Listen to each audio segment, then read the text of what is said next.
Presented by CVL DJ। नाचियल बाहर सो बहिया में सोट जा तू आके तनी बहिया में नाचियल बाहर सो बहिया में सोट जा तू आके तनी बहिया में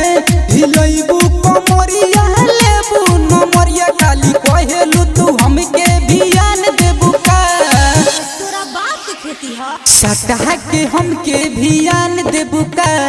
साहू या शर्मा के जान लेबू का सटहा के हमके भियान देबू का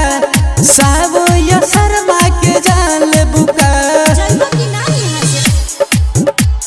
साहू या शर्मा के जान लेबू का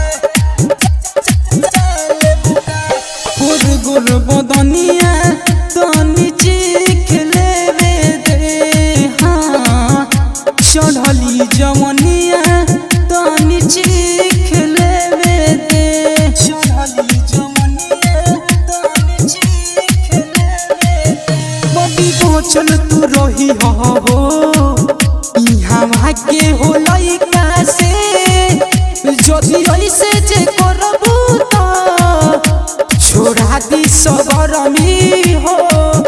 खाली कहेलू हट हई भीड़ ना सट खाली कहेलू तू हमके भियान देबू का बोल पिटाउल बारे रे सटहा के हमके भियान देबू का साहू या शर्मा के जान लेबू का सटहा के हमके भियान देबू का साहू या शर्मा के जान लेबू का कुछ चाहता रका साहू या शर्मा के जान लेबू का राजन बिनोए तू तो भइल बड़ पागल ओकर जवनिया के तो पीछा बड़ लागल ओकर जवनिया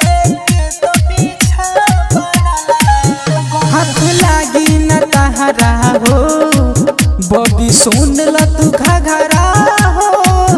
जदि ऐसे जे करबू तो यहाँ हो जाला झगड़ा हो तनी सुन ये सिलाना जितंदर के मिला खाली कहेलू तू हमके भियान देबू का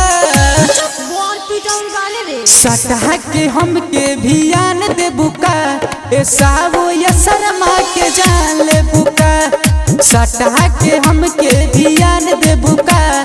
साहू या शर्मा के जान लेबू का ना मनबे तो चल